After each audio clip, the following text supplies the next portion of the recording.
Keď skončila moja liečba, ja som do normálu sa ani nevracal veľmi, pretože ja som aj počas tej choroby stále aktívne pracoval, takže ani ľudia, ktorí chodili na moje predstavenia v divadlách, teda, čo je moja hlavná obživa, tak ani som nevypadol vôbec, takže a ľudia až vlastne v tých divadlách, tie produkčné, ktoré organizujú tie predstavenia, tak mi stále volali, že Viktor, môžeš hrať a nemôžeš hrať. A niekedy, keď už bolo obdobie, keď som naozaj nemohol hrať, keď mi to nadiktovali a nevedel som, že čo bude, lebo som bol práve na chemoterapii a nevedel som, že v akom štádiu budem o 2 mesiace, tak sa začali rozčúvať, že akože neviem, že čo. A vtedy som vlastne prezradil tým ľuďom, že ale keď neviete, tak ja mám rakovinu, ja sa liečím a tí ľudia takí zaskočení boli z toho.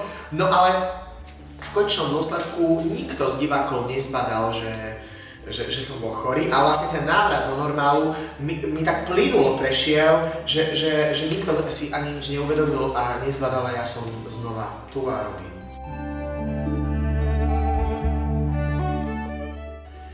Rakovina mi vzala môj ľahostajný a bohemský spôsob života.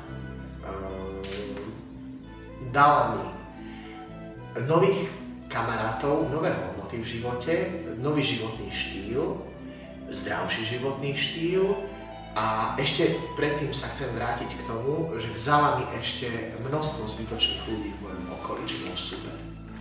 A dala mi len tých ľudí, ktorých si človek zaslúži a ktorí sú takí, akých viem spočítať na jednej ruke a viem, že môžem sa na nich spoľahnúť. Rakovina ma naučila neveriť ľuďom. Veriť vo vlastné sily, veriť